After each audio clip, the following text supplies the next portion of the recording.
반갑습니다. 네.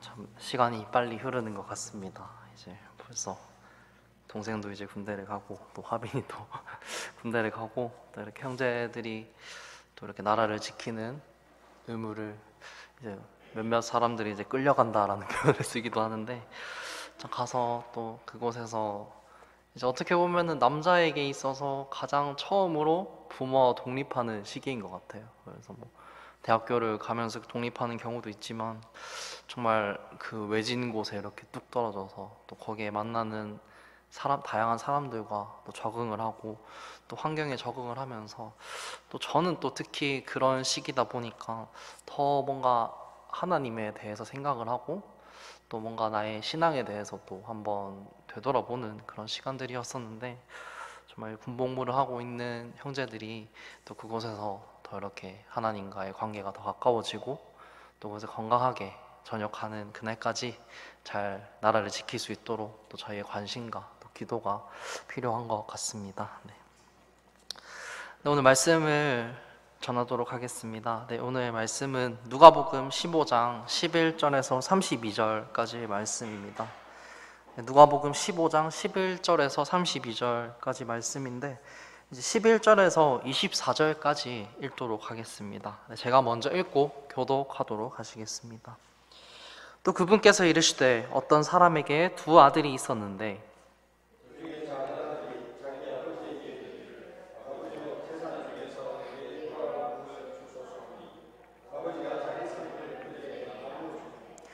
그 뒤 며칠이 안 되어 작은 아들이 전부 모아가지고 먼 나라로 가서 거기서 허랑방탕하게 살며 자기 재산을 허비하더니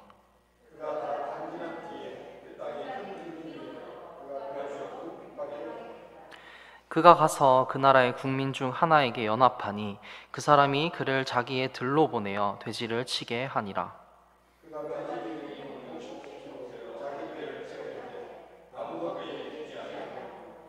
그제야 그가 정신을 차리고 이르되 내 아버지께는 빵이 풍족하여 나누어 줄 수 있는 품꾼이 얼마나 많은가. 그런데 나는 굶어 죽는구나.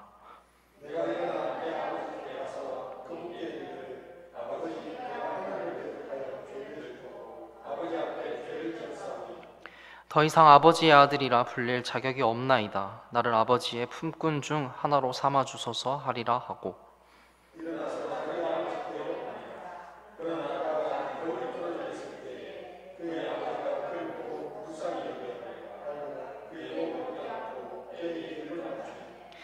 아들이 그에게 이르되 아버지 내가 하늘을 대적하여 죄를 짓고 아버지의 눈앞에서 죄를 지었사오니 더 이상 아버지의 아들이라 불릴 자격이 없나이다 하나.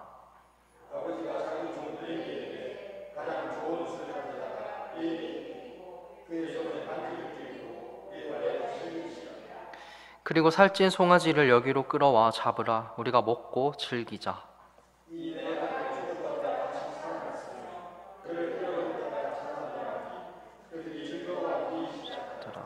아멘. 네. 말씀을 위해서 제가 기도드리도록 하겠습니다. 네. 살아계신 하나님 아버지, 10월에 중순에 다가오는 이 무렵 저희가 또 하나님을 예배드리기 위해 이 자리에 모였습니다. 주님, 정말 우리가 이 편안한 예배당에서 예배드릴 수 있는 것이 얼마나 감사한 일인지 다시 한번 깨닫게 됩니다. 주님, 아직도 세계의 많은 나라와 또 많은 도시에서는 정말 하나님을 예배드리는 게 힘든 상황에 놓인 곳들도 있고 또 그곳에서 말씀을 전하고 이제 하나님의 복음을 전하는 선교사님들이 계십니다. 주님, 정말 우리가 이 귀한 예배당에서 예배드리는 것을 다시 한번 감사하게 생각할 수 있도록 인도해 주시고 또 우리 그곳에서 또 사역을 하시고 또 복음을 전하시는 그 선교사님들을 위해 우리가 또 기도하고 또 선교 헌금을 하면서 우리가 그 마음을 전하는 그런 시간이 될 수 있도록 인도해 주시기 바랍니다. 주님, 오늘은 또 예수님께서 하신 잃어버린 아들의 비유에 대한 말씀을 전합니다. 주님, 이 말씀을 통해 정말 우리 또한 이 잃어버린 아들처럼 죄인이었던 그 사실을 다시 한번 기억하게 하시고 우리가 듣게 된 복음과 또 우리가 얻게 된 그 구원이 정말 쉬운 복음이 아니고 정말 하나님께서 은혜로서 값지게 예수님을 피 흘리심으로써 우리에게 주신 그 값진 복음임을 다시 한번 기억할 수 있도록 인도해 주시기 바랍니다. 이 시간 주님의 종이 쓰임을 받습니다. 정말 부족한 점이 많지만 정말 하나님의 능력을 힘입어 말씀을 전할 수 있도록 인도해 주시기 바라며 예수님의 이름으로 기도드립니다. 아멘. 네, 자리에 앉으시겠습니다.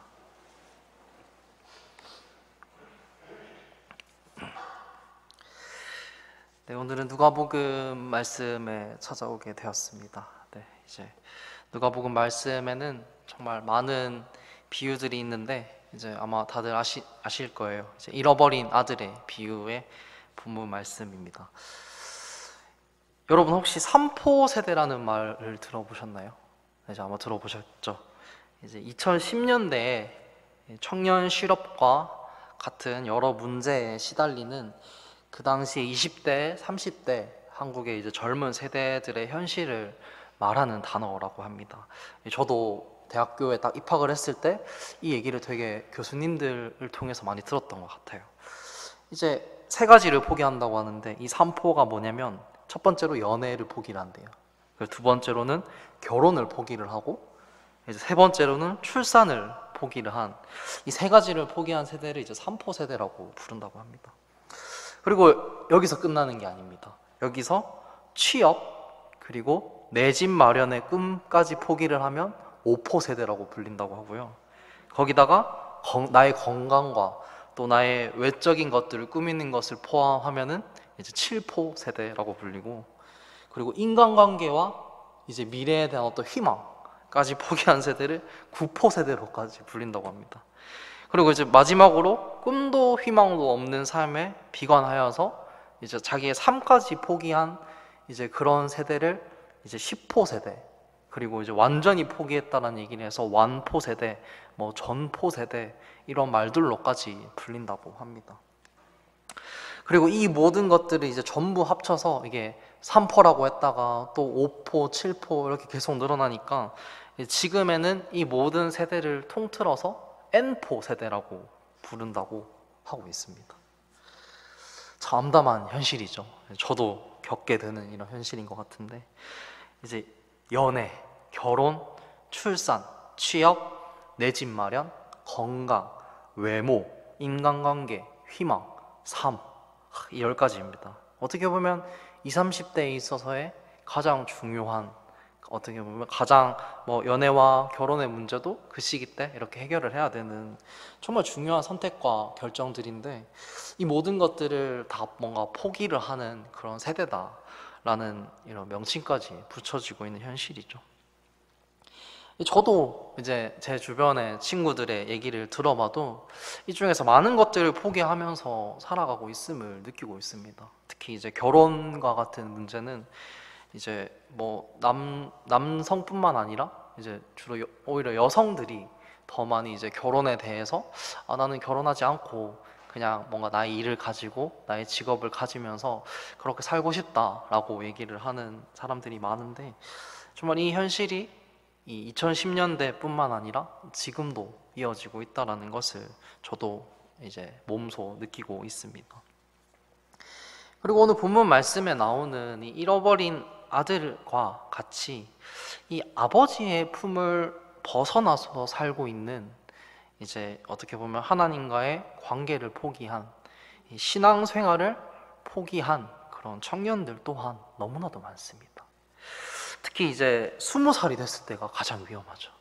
이제 말 그대로 부모가 교회를 가니까 같이 따라가는 교회를 가고 또 그랬던 생활을 가지다가 이제 서울 올라가거나 다른 지역의 대학을 가게 되면 그곳에서 이렇게 신앙생활을 지켜나가고 또 교회를 꾸준히 나가는 것이란 정말 쉽지가 않죠. 그래서 특히나 또 이제 최근에 몇 년간의 이제 코로나 상황들은 이제 뭔가 교회에 가지 않아도 되는 조금 더 몸이 편한 그런 온라인 예배라는 그런 어떤 예배 문화를 만들게 되었어요. 그리고 교회 안에서의 뭔가 이렇게 만나고 교제하고 성경 공부를 하고 그런 시간들을 가지기는 더욱 어려운 상황에 처하게 됐고, 말 그대로 양육과 같은 그런 사역들은 멈춰지게 되었고, 그리고 예배드리러 교회에 가는 것이 점점 뭔가 힘들어지는 그런 시대를 우리가 거쳤고, 또 지금에 와서도 이제 교회를 떠난 많은 청년들이 있다는 것을 우리가 볼 수가 있습니다. 앞에서 말한 그 청년의 시대 때 정말 너무나도 중요한 그 10가지들, 뭐 연애, 결혼, 출산, 취업 등등과 같은 것들도 너무나도 중요하지만, 이 시기 때 절대 포기해서는 안 되는 그 하나님과의 관계, 그리고 신앙생활 마저 그런 포기하는 그런 청년의 세대가 되어가고 있음을 또 보게 됩니다. 오늘 본문 말씀에는 3명의 인물이 등장합니다. 이제 아버지와 그리고 작은 아들, 큰 아들, 이렇게 3명의 인물이 등장을 하죠. 처음에는 이 3명이 한 집에서 살고 있었어요. 한 지붕 아래에서 살면서 이제 지내고 있었는데, 근데 작은 아들이 아버지께 어느 날 얘기를 합니다. 아버지, 제가 나중에 물려받을 재산을 좀 미리 땡겨서 주시면 안 됩니까? 이런 질문을 하죠. 그래서 아버지는 작은 아들이 그렇게 요구를 하길래 작은 아들에게 해당되는 그 재산을 줬더니 이 작은 아들은 그 재산을 가지고 이제 먼 나라로, 먼 타지로 떠나가 버리게 되는 그런 장면을 볼 수가 있습니다. 그리고 그곳에서 정말 많은 것들을 누리면서 살겠죠. 이제 아버지를 벗어나, 또 형도 있었잖아요. 형을 벗어나 이제 나는 자유의 몸이다. 잔소리도 듣지 않아도 되고, 내가 하고 싶은 대로 뭔가 결정할 수 있고, 사고 싶은 것도 사고, 먹고 싶은 것도 자유롭게 먹고, 돈도 많으니까 또 놀고 싶은 친구들이랑도 놀고, 아버지나 형의 눈치를 보지 않고 드디어 자유의 몸이구나 하며 신나게 그 타지에서 허랑방탕한 삶을 보내게 되죠. 근데 이제 받았던 그 재산의 돈도 떨어지고, 이제 뭔가 궁핍하게 되니까, 또 그 나라에 기근이 오게 되니까 뭔가 놀지도 못하고, 주변의 친구들도 없게 되고, 결국 그 먼 나라에서 이제 한 가족에 들어가게 돼서 그 집에 돼지들을 치는 가장 아래에 있는 그런 어떤 노예와 같은 상황에 놓이게 되는 것이죠.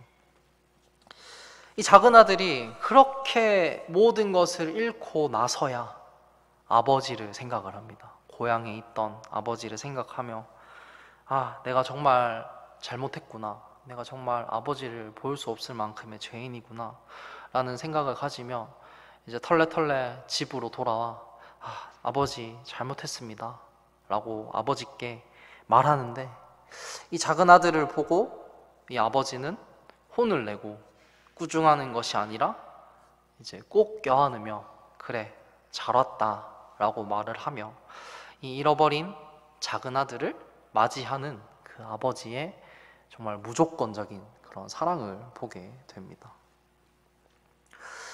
여기서 나오는 아버지와의 관계를 포기하고 떠나갔던 작은 아들이었지만, 이 아버지는 여전히 작은 아들과의 관계를 포기하지 않고 있었던 것을 우리가 볼 수가 있습니다.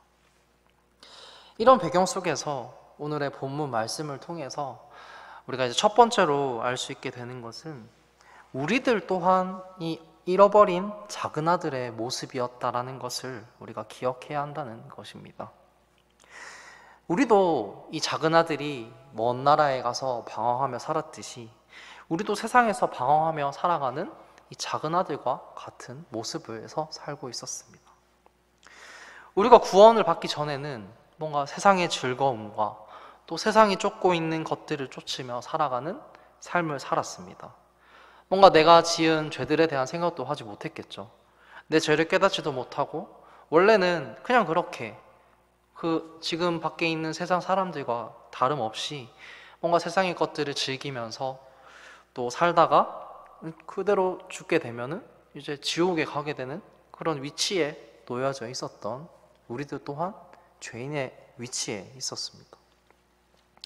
로마서 5장 12절 말씀을 보시면, 그러므로 한 사람으로 말미암아 죄가 세상에 들어오고 죄로 말미암아 사망이 들어왔나니, 이와 같이 모든 사람이 죄를 지었으므로 사망이 모든 사람에게 임하였느니라. 아멘.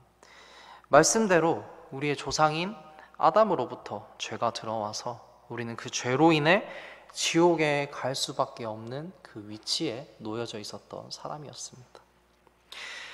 누가복음 15장, 오늘 본문 말씀이 15장 15절에서 16절 말씀을 보시면, 그가 가서 그 나라의 국민 중 하나에게 연합하니 그 사람이 그를 자기의 들로 보내어 돼지를 치게 하니라. 그가 돼지들이 먹는 곡식 껍질로 자기 배를 채우려 하되 아무도 그에게 주지 아니하므로. 작은 아들은 흥청망청 아버지의 재산을 쓰면서 이 타지의 세상의 문화를 접하면서 놀다가 결국에는 돼지를 치는 어떤 열악한 위치에 가게 됩니다. 그리고 돼지들이 먹는 곡식 껍질을 자기가 얻어먹으려고 하는 그런 정말 말도 안 되는 상황에 놓여지게 되는 거죠. 근데 그것마저도 아무도 주지 않았다고 얘기를 해요. 그것마저도 못 얻어먹는 그런 열악한 위치에 있었다는 것입니다. 이 작은 아들이 자신의 죄를 만약에 뉘우치지 않았었으면 그냥 돼지를 치면서 이 돼지들이 먹는 곡식들을 옆에서 돼지들이 먹는 곡식 조금만 주세요 라고 하면서 얻어먹지도 못하고 계속 그렇게 돌아다니는 그런 어떤 지옥과 같은 상황에 놓여져 있었을 것입니다. 우리들의 모습도 똑같다는 것입니다. 우리가 만약에 우리의 죄를 뉘우치지 않았더라면 세상의 것들을 추구하면서 살다가 지옥에 가게 되는 상황에 놓여 있었던 사람이었다는 것입니다. 근데 이 작은 아들이 죄를 뉘우치고 아버지께 돌아왔듯이 하나님께서 우리의 죄를 깨닫게 하시고 또 우리가 죄인이라는 사실을 알게 하시고 하나님께 돌아갈 수 있는 그 예수 그리스도라는 유일한 길을 우리에게 마련해 주셨습니다. 요한복음 14장 6절 말씀을 보시면 예수님께서 그에게 이르시되 내가 곧 길이요 진리요 생명이니 나를 통하지 않고는 아무도 아버지께 오지 못하느니라. 아멘. 예수님을 통하지 않고서는 아무도 하나님께로 갈 사람이 없다라고 말씀을 하십니다. 우리가 그런 존재였다는 것이에요. 우리는 모두 잃어버린 작은 아들의 위치와 똑같이 세상을 방황하며 살아갔던 그 죄인이었다는 것입니다. 제가 대학교 4학년 때 이제 졸업을 앞둔 시기에 이제 상담 수업들을 듣고 있었습니다. 상담 수업을 듣다가 교수님이 어느 날 이제 레포트를 제출하라고 하셨어요. 과제를 주셨는데 그 질문이 뭐였었냐면 나는 누구인가에 대해 이제 일주일 동안 생각을 해보고 그 질문에 대한 답변을 A4 한 장에서 2장 정도 다음 주 시간까지 제출을 해라 라고 말씀을 하셨습니다. 이제 제가 심리학과다 보니까 이제 뭔가 나 자신에 대해서 얼마나 더 이해하고 있는지 또 이제 4학년이다 보니까 전공 지식들을 좀 이렇게 활용을 해서 나에 대해 얼마나 잘 이해하고 있는지를 한번 테스트해 보시려는 그런 과제였었죠. 이제 이 나는 누구인가라는 질문을 딱 받았을 때 처음에 내가 뭐를 적을까 하다가 이것저것 적어봤습니다. 이제 나의 장점, 또 내가 뭘 잘할지, 뭐 특기, 이제 보통 자기소개서에 적는 것들이죠. 이제 뭐 좋아하는 것도 적고, 이제 내 성격이 좀 어떤지 적고, 또 내 가족 관계는 어떠며, 이제 졸업 후에 계획은 또 어떤지, 또 어떤 꿈과 비전을 가지고 있는지 이것저것 생각을 하면서 이제 적고 있었는데, 그러고 이제 나는 누구인가? 라는 질문을 딱 보고 이제 한번 적어봐야겠다. 내가 정리했던 거를 적어봐야겠다 라고 했는데 그 질문을 딱 보는 순간 그 종이에 그냥 나는 누구인가? 라는 질문이 적혀 있었거든요. 그 질문을 보자마자 나는 죄인입니다 라는 말밖에 생각이 나질 않았었습니다. 결국에 일주일 내내 과제를 내야 되는데 그냥 내가 원래 생각했던 것들, 뭐 장점, 특기, 뭐 꿈, 목표 이런 것들을 그냥 적어서 내면 되는 건데 이 나는 누구인가라는 질문에 나는 죄인입니다 라는 이 7글자를 일주일 내내 생각을 했어요. 일주일 내내 생각을 하면서 도저히 다른 글을 적지를 못하겠는 거예요. 못 내면 이제 성적도 뭐 감점을 좀 당할 건데 도저히 적지를 못하겠더라고요. 그래서 이 나는 죄인입니다 라는 이 사실에 일주일 내내 그렇게 엄청 좀 고통의 시간을 보냈었는데, 그때 기도를 하면서 하나님께 이제 제가 기도를 했어요. 주님, 네, 제가 죄인이죠. 제가 죄인입니다. 제가 뭔가 이 세상의 대학에서 살아가면서 하나님을 찾고 또 하나님과의 관계를 더 가깝게 하려고 하기보다 뭔가 내 이 힘든 그런 상황과 또 어떤 우울한 마음과 또 내가 여기서 정말 할 수 있는 게 없구나 라는 어떤 그런 무력함과 같은 그런 감정들에 이제 주님, 제가 정말 눌려져 있었습니다. 제가 뭔가 하나님을 바라보지 못했고 또 사람들을 더 많이 바라봤고, 제가 하나님을 의지하지 못하고 사람들을 더 의지하면서 살았고 또 주저앉아 있었습니다. 주님, 정말 제가 이 죄인이었던 저를 구원해 주신 그 하나님의 은혜와 사랑을 잊고 살았고 정말 감사하지 못하며 살고 있었습니다. 주님, 죄송해요 라고 이렇게 기도를 했었어요. 그리고 이제 결국 과제를 제출하지 못했습니다. 제출하지 못하고, 정말 이게 또 신앙적인 고민과 신앙적인 문제잖아요. 근데 이거를 또 교수님께 뭔가 말씀을 드리기가 되게 조심스럽더라고요. 그래서 이제 끙끙 앓고 있다가 에이, 그래도 내 상황을 말씀을 드리는 게 예의니까 얘기를 드리자 하고 이런 저의 어떤 고민들을 조금 말씀을 드렸어요. 이제 말씀을 드렸는데 때마침 이분이 크리스찬이시더라고요.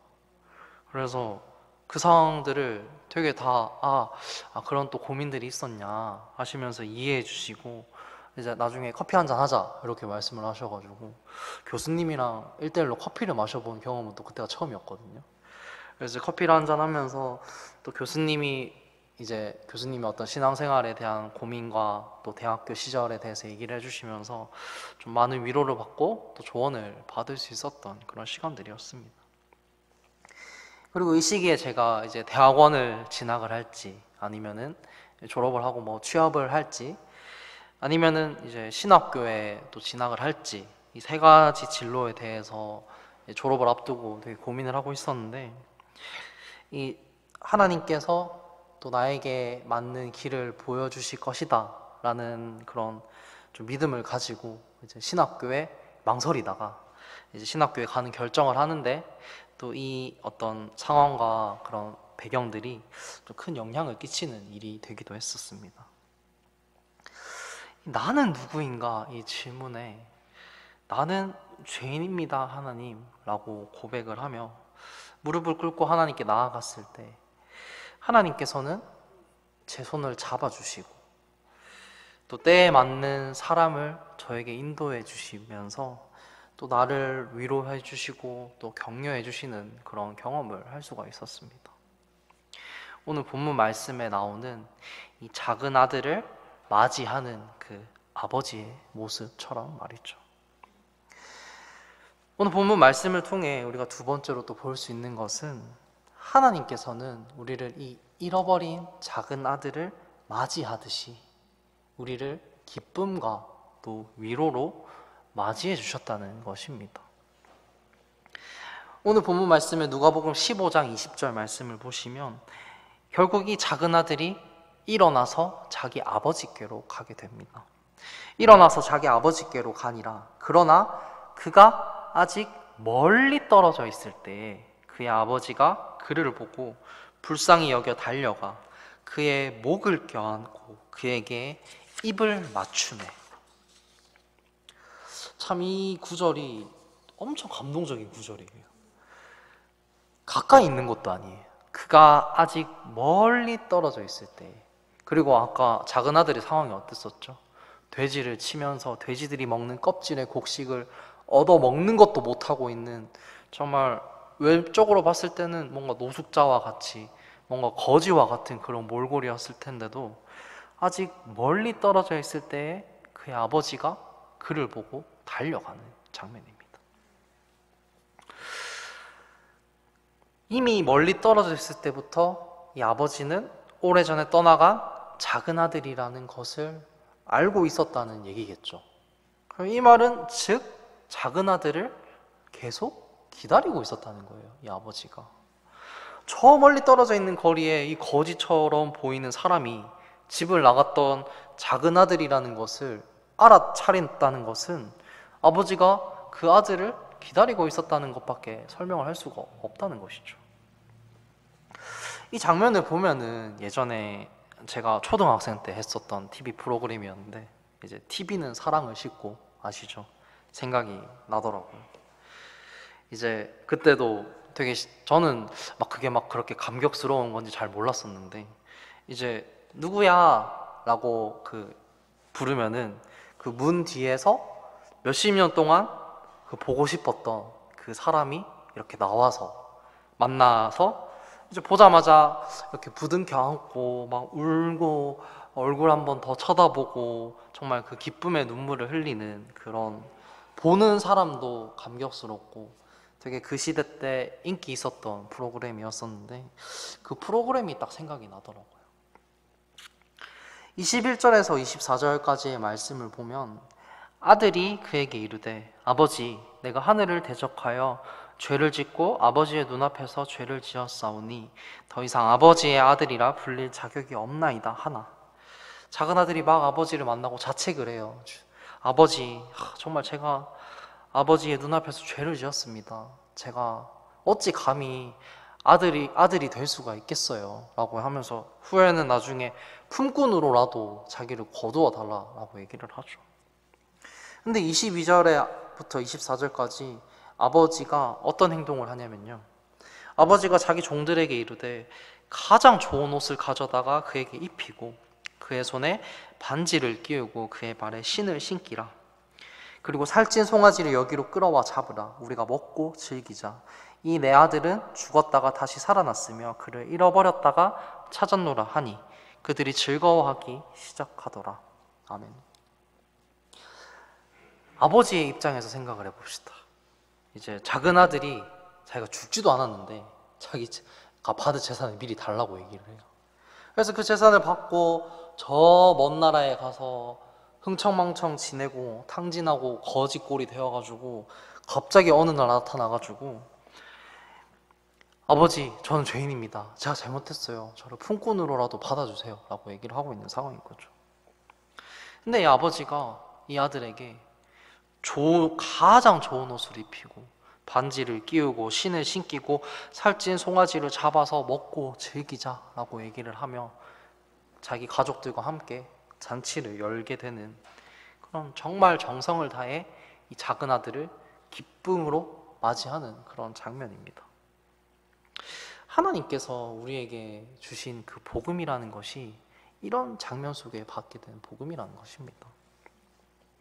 가진 것을 다 잃은 작은 아들의 모습처럼 우리에게 가장 중요했던 그 생명을 잃었던 우리의 모습이었습니다. 그 생명마저 다 잃었던 죄인이었던 우리가 하나님 앞에 나아갔을 때, 이 작은 아들처럼 나아갔을 때 좋은 옷을 입히고 반지를 끼우고 신을 신기고 살찐 송아지를 잡아서 먹고 즐기자라고 말을 하면서 기쁨으로 맞이해 주신 분이 하나님이시라는 것입니다. 왜 내 재산을 막 썼어? 내가 준 것을 왜 잃어버렸어? 넌 내 집에 들어올 자격도 없어 라고 내팽개 친 것도 아니었고, 그래 고생했다, 씻어라, 그래 품꾼으로라도 내가 거두어 줄게 라고 무미건조하게 뭔가 덤덤하게 그냥 그저 그렇게 맞이했던 것도 아니었고, 껴안고 입을 맞추고 옷을 입히고 신을 신기고 살찐 송아지를 잡아서 잔치를 열자, 내가 너를 잃어버렸다가 다시 찾았다 라고 기쁨으로 가족들과 함께 잔치를 여는, 정성을 다해 우리를, 그리고 나의 죄인이었던 나의 모습을 맞이해 주신 분이 하나님이시라는 것입니다. 우리가 믿는 복음이 그런 복음입니다. 우리가 믿는 구원이 그런 구원의 모습입니다. 열정적으로 뜨겁게 정성을 다해 살찐 송아지들 바치고 좋은 옷을 입히면서 나에게 그런 복음을 전해주시고 나를 구원해 주신 분이 하나님이신데, 그 뜨거운 사랑으로 자신의 하나뿐인 독생자가 죽는 모습을 보시면서 나를 구원하시기 위해 나를 맞이해 주신 그 하나님의 모습을 여러분은 기억하고 계신가요? 그 뜨거운 사랑을 잊고 그렇게 정성을 다해 죄인이었던 우리를 맞이해 주신 하나님의 모습을 잊고 뭔가 무미건조하게 주일 예배만 참석하는 그런 썬데이 크리스찬이 되고 있지는 않으십니까? 그 뜨거운 사랑을 잊고 집에서 편안하게 온라인 예배를 드리며 그래도 내가 이번 주 한 번 예배는 드렸지, 이 정도면 괜찮지 않아? 라고 생각을 하며 위안하고 있는 식어가는 그리스도인이 되고 있지는 않으신가요? 그 뜨거운 사랑을 잊고 세상의 유혹에 넘어가 세상 사람들이 쫓는 목표를 쫓고 또 세상 사람들이 쫓는 꿈을 쫓아가면서 이 절대 포기해서는 안 되는 예배마저 포기해버리는, 이 먼 나라에서 아버지의 재산을 다 잃은 그 작은 아들과 같은 모습이 되고 있지는 않으신가요? 20절 말씀에 일어나서 자기 아버지께로 가니라. 그러나 그가 아직 멀리 떨어져 있을 때에 그의 아버지가 그를 보고 불쌍히 여겨 달려가 그의 목을 껴안고 그에게 입을 맞추매. 이 아버지의 모습처럼 하나님께서는 여전히 기다리고 계십니다. 하나님께서는 여전히 달려가 목을 껴안고 입을 맞추며 그 잃어버렸던 작은 아들을 맞이할 그날을 기다리고 계신다는 것입니다. 하나님께서는 우리들을 단 한 번도 포기하지 않으셨다는 것입니다. 비록 내가 하나님과의 관계가 멀어지고 하나님과의 관계를 포기하고 세상 것들을 쫓으며 살아갔던 그 작은 아들의 모습이었지만 하나님께서는 여전히 나와의 아들인 나와의 그 하나님의 자녀인 나와의 그 관계를 놓지 않고 계셨고 포기하지 않고 계신다는 것입니다. 교회에 가는 게 힘이 들 수가 있습니다. 교회에 가는 게 힘이 드는 상황에 놓이게 될 수가 있습니다. 그러면 그게 힘이 든다고 하나님께 기도드리면 됩니다. 기도하는 게 힘이 들 수가 있어요. 뭔가 내가 겪는 상황들이 너무나도 어렵고 기도하는 시간을 마련하는 것도 힘이 들고 뭔가 그 감정과 그 상황들에 너무 치우쳐서 뭔가 빠지게 되어서 기도하는 것조차 힘이 드는 순간이 찾아올 때가 있습니다. 사람이니까 누구나 그럴 수가 있는 것이죠. 그러면 그 기도 안 되는 그거를 하나님께 내려놓고 기도를 하면 됩니다.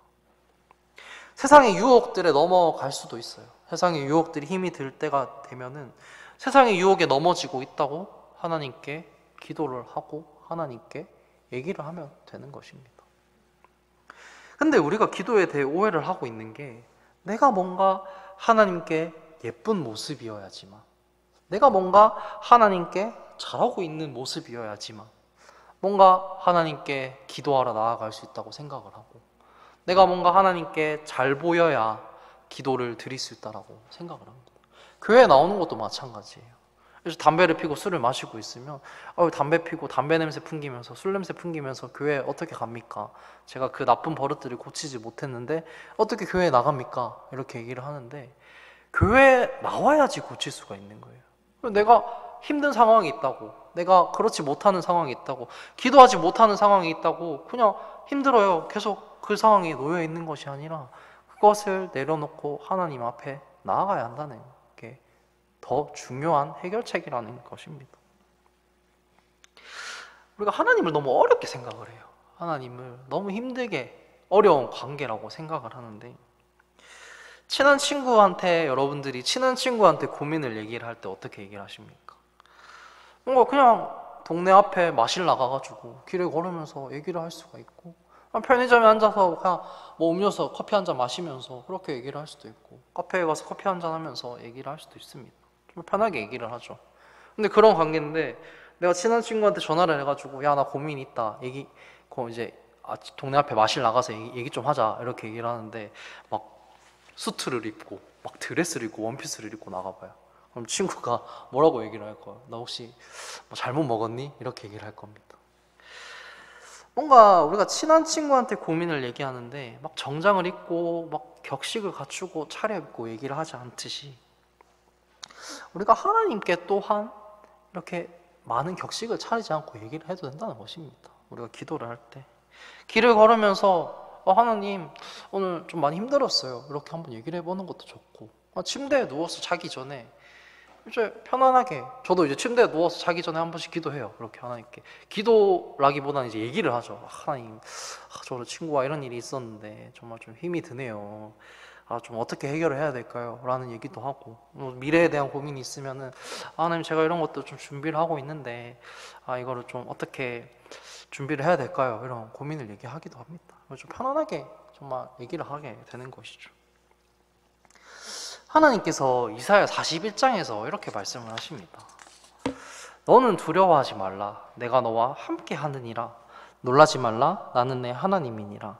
내가 너를 강하게 하리라. 참으로 내가 너를 도와주리라. 참으로 내가 내 의의 오른손으로 너를 떠받쳐 주리라. 아멘. 이렇게 말씀을 하십니다. 하나님께서는 항상 언제나 우리와 함께 계십니다. 우리가 교회에 나가고 우리가 뭐 예배를 드리고 찬양을 하는 그 순간에만 하나님을 만날 수 있는 것이 아니라, 우리가 뭐 옛날에 구약시대처럼 제사장을 통해서만 하나님 앞에 죄를 아뢰고 고백을 할 수 있는 것이 아니라, 지금은 언제나 항상 하나님께서 우리 옆에 계신다는 것입니다. 정말 친한 친구와 같이 말이죠. 내가 가장 힘든 순간에 옆에 있어주는 친구가 진정한 친구라고 우리는 얘기를 하죠. 내가 가장 힘든 순간 또한 내 옆에는 항상 하나님께서 함께 하신다는 것을 우리가 기억하고 있어야 합니다. 이 이사야 41장 10절 말씀처럼 하나님께서는 항상 너와 함께 하리라 라고 말씀을 하시고, 내가 너를 강하게 하리라 라고 말씀을 하시고, 참으로 내가 너를 도와주리라 라고 말씀을 하십니다. 정말 얼마나 이게 위로가 돼요. 얼마나 정말 힘이 되는 말씀이에요. 우리의 평생을 통틀어서 정말 내가 힘든 순간에 나를 도와줄 수 있는 그 한 명의 친구가 있는 것만 해도 인생은 성공한 인생이다 라고 얘기를 합니다. 이 말처럼 우리에게는 그 누구보다 나를 강하게 하고 도와주시는 하나님이 계시다는 것을 우리가 기억하고 있어야 합니다. 그리고 25절부터는 이제 큰아들, 즉 세 번째 인물인 큰아들이 등장을 합니다.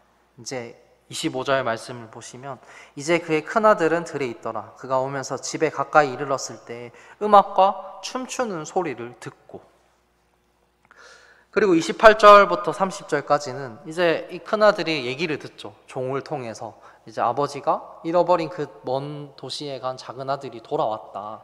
이제 돌아와서 아버지가 맞이를 하고 정말 정성을 다해 환대를 하고 잔치를 열 준비를 하고 있습니다. 이렇게 종이 얘기를 하고, 이 얘기를 듣자마자 큰아들은 28절에 그가 노하여 들어가려 하지 아니하니 그러므로 그의 아버지가 나와서 그에게 간청하매, 그가 응답하여 자기 아버지께 이르되 보소서, 이 여러 해 동안 내가 아버지를 섬기며 어느 때고 아버지의 명령을 어긴 적이 없었거늘 아버지께서 내가 내 친구들과 함께 즐기도록 내게 염소 새끼 한 마리도 결코 주지 아니하셨나이다. 그러나 아버지의 살림을 창녀들과 함께 삼켜버린 저 아버지의 이 아들이 돌아오매 즉시 아버지께서 그를 위해 살찐 송아지를 잡으셨나이다 하니, 이제 큰아들이 노발대발하면서 아버지께 얘기를 해요. 제가 큰아들이라 그런지 큰아들의 입장도 이해가 됩니다. 이제 동생이 아버지가 돌아가시지도 않았는데 자기 몫을 달라는 어떤 무례한 그런 말을 했는데, 또 아버지가 그 재산을 내어줘요. 내어주면서 그 동생이 그걸 봤더니 냅다 저 먼 나라로 도망을 가버려가지고 거기서 막 흥청망청 놀고 있다는 그런 소식을 듣게 되죠. 자기는 동생이 저렇게 자유의 시간들을 누리고 있는 동안 아버지의 일도 돕고 아버지의 가축들을 하는 것도 돕고 아버지가 뭐 농사 짓는 것도 도우면서 아버지의 명령을 단 한 번도 어기지 않으면서, 이것도 정말 대단한 건데, 아버지가 하는 말을 다 순종을 하면서 그렇게 지내고 있었다는 말이죠. 근데 그런 자기를 위해서 자기가 친구들이랑 놀 때 그 살찐 송아지도 아니에요.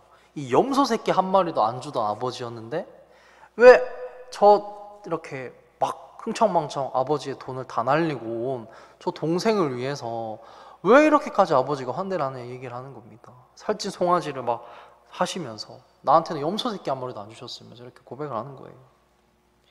그래서 막 씩씩거리고 있습니다. 막 동생은 꼴 보기도 싫고 이제 아버지 모습도 보기도 싫고 이렇게 하는데, 근데 아버지가 31절 말씀에서 이 큰아들에게 이렇게 얘기를 합니다. 아버지가 그에게 이르되, 아들아, 너는 항상 나와 함께 있고 내게 있는 모든 것은 내 것이니라. 이렇게 말을 하죠. 내게 있는 모든 것은 내 것이었다 라고 얘기를 하십니다. 우리가 마지막으로 알게 되는 것은 우리는 하나님께 모든 것을 받고 있는 이 큰아들과 같은 모습이라는 것입니다. 모든 것을 받고 있는 하나님의 자녀라는 것이죠. 이 큰아들이 화가 난 이유가 뭔지 아십니까? 이 동생이 꼴보기 싫은 마음도 있었겠죠. 근데 이 큰아들은 자기가 뭘 가지고 있는 사람이었는지를 몰랐기 때문에 화를 냈던 것입니다. 내가 아버지 밑에서 가지게 된 것들, 또 아버지 밑에 있었기 때문에 누리게 되었 것들, 그런 감사한 것들을 생각을 했던 것이 아니라 자신이 가지지 못했던 그 동생을 위해 바쳐지는 그 살찐 송아지가 보이게 되었고, 또 자신이 가지지 못했던 그 동생을 향한 아버지의 정말 정성을 다하고 열정을 다하는 그 관심과 사랑을 생각을 했던 것입니다. 여러분이 지피지기면 백전백승이라는 말 많이 들어보셨죠? 이 말이 원래는 지피지기면 백전불태라는 말이라고 합니다. 이 말이 손자에 나오는데, 이 말이 들어간 전문을 보면 지피지기, 백전불태, 부지피이지기, 일승일부, 부지피, 부지기, 매전필태, 여기까지가 한 문장의 끝이라고 합니다. 이 뜻이 뭐냐면, 적을 알고 나를 알면 100번을 싸워도 위험하지 않은 상태에 있게 된다. 적을 모르고 나만을 알면은 한 번은 이기지만 또 한 번은 지게 된다. 적도 모르고 나도 모르게 되면 매번 싸울 때마다 위험한 상황에 놓이게 되고 위태한 상황에 놓이게 된다. 그렇기 때문에 나를 알고 적을 알아야 100번, 이제 백전백승이라는 말로 우리가 나를 알고 적을 알면 100번 싸우면 100번 이긴다 라는 말로 알고 있는데, 실제로 원문에서는 100번 싸우면 100번 동안 내가 흔들리지 않는다 라는 표현을 쓴다고 얘기를 합니다. 이 말처럼 큰아들은 자신에 대한 이해가 좀 많이 부족했어요. 자기가 뭘 가지고 있는 사람인지를 모르고 살았던 것입니다. 자기 아버지 밑에서 편안한 집과 또 풍족하게 먹을 것들과 그 여유로운 생활들이 얼마나 감사한 일인지를 모르고 살아왔던 것입니다. 이 아버지의 능력과 자기가 받게 된 그 아버지의 능력과 그 아버지의 보살핌이 너무나도 당연해서 그것을 잊고 살아왔던 것입니다. 우리들의 모습도 비슷할 수가 있습니다. 내가 뭘 가지고 있는지, 내가 어떤 사람인지에 대한 이해를 못하고 모르고 살아갈 수가 있습니다. 하나님께서 주신 집과 내가 오늘 하루 먹을 수 있는 양식과 먹을 것들과 또 때에 맞춰서 나에게 필요한 것들과 또 필요한 사람들을 붙여주시는 것이 우리는 얼마나 감사한 일이고 또 이것이 얼마나 하나님께서 주셨다라는 것을 잊으면서 살아가고 있을 때가 있다는 것이죠. 이 큰아들이 아버지의 그늘 아래에서 아버지의 능력과 그 보살핌을 잊고 살았듯이 우리들 또한 하나님께서 주시는 그 능력들과 하나님의 그늘 아래에서 누리게 되는 그 보살핌들을 우리가 까먹고 살아갈 수가 있다는 것입니다. 우리는 세상에 대해서는 너무나도 잘 알고 있습니다. 왜냐하면 우리가 세상에 살아가고 있기 때문이죠. 세상에는 정말 많은 유혹들이 존재하고 정말 넘어질 일도 많고 우리가 살아가면서 힘든 일도 얼마나 많이 겪습니까? 힘든 일들도 겪고 또 특히 관계에서 찾아오는 어려움들도 겪고 뭔가 고난과 시련이 이 세상에는 정말 많다는 것을 우리가 알고 있습니다. 근데 이 상황들 속에서 나 자신에 대한 이해는 되게 부족하게 살아갈 때가 많아요. 내가 어떤 사람인지를 생각을 하면 이 큰아들이 아버지의 그늘 아래 있었다는 것을 까먹듯이 내가 하나님의 자녀로서 하나님의 그늘 아래에 있는 존재라는 것을 잊고 살아갈 때가 있습니다. 하나님께서는 말씀을 통해서 내가 어떤 존재인지를 하나님의 자녀가 누릴 수 있는 능력과 하나님의 자녀가 누릴 수 있는 것들이 어떤 것인지를 하나님께서는 말씀을 통해서 계속해서 말씀을 하십니다. 고린도전서 10장 13절 말씀에는 사람에게 공통적으로 있는 시험 외에는 너희가 어떤 시험도 당하지 아니하였나니 하나님은 신실하사 너희가 감당할 수 있는 것 이상으로 시험 당하는 것을 너희에게 허락하지 아니하시고 또한 그 시험과 함께 피할 길을 내사 너희가 능히 그것을 감당하게 하시느니라 라고 적혀 있습니다. 내가 감당할 수 있는 것 이상으로 시험 당하는 것을 하나님께서는 허락조차 안 하신다고 얘기를 하셔요. 이거는 어떤 관점의 차이냐면 만약에 내가 믿지 않는 세상 사람들과 같다면 어떤 시련과 고난이 찾아왔을 때 이게 내가 이거를 버텨낼 수 없겠다, 정말 견뎌낼 수 없겠다, 내가 정말 이걸 어떻게 보내야 될지 모르겠다라고 생각이 들면은 정말 그런 어떤 무력감과 슬픔과 힘든 가운데 그 일들을 잘 해결하지 못할 수도 있고 또 정말 뭐 어떤 병을 겪을 수도 있고 하는 상황에 놓여 있게 되는 건데, 이 크리스찬이 이 하나님의 자녀가 된 우리가 기억해야 하는 것은 하나님께서 그것을 허락하지 않으신다고 얘기를 하셔요. 네가 감당하는 것 이상의 시험을 허락하지 않겠다라고 얘기를 해요.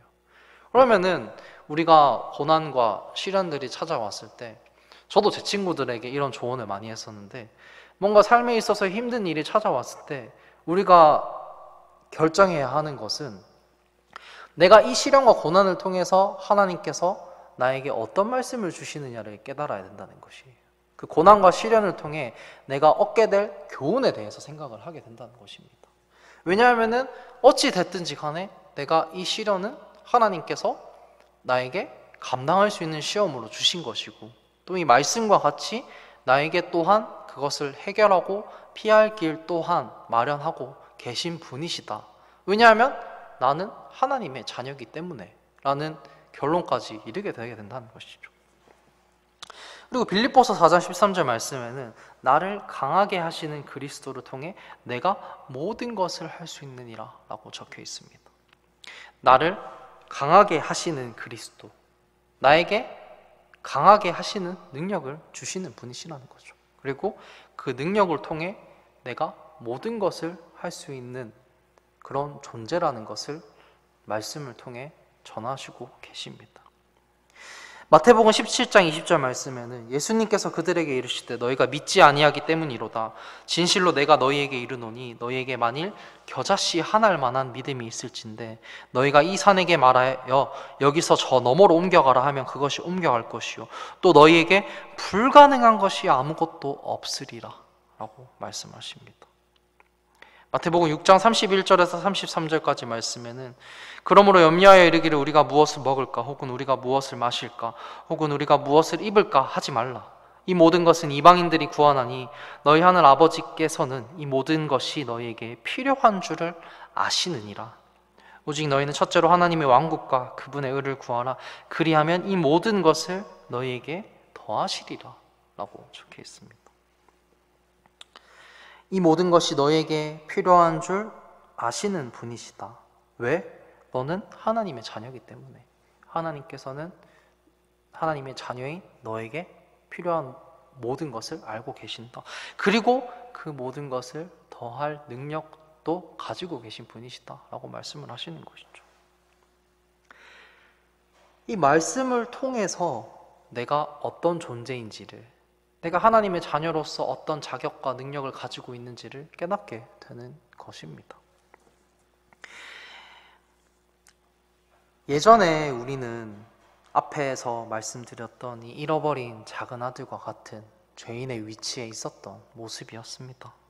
하지만 지금은 이 큰아들과 같이, 이 큰아들이 아버지의 그늘 아래 있듯이 우리들 또한 하나님의 그늘 아래에서 하나님께 모든 것을 받고 자라가고 있는 하나님의 자녀라는 것입니다. 하나님의 능력을 힘입어서, 이 지피지기면 백전백패라는 말처럼 하나님의 능력을 힘입어서 골리앗과 같은 거인 앞에 나아갔던 그 다윗이 패배했습니까?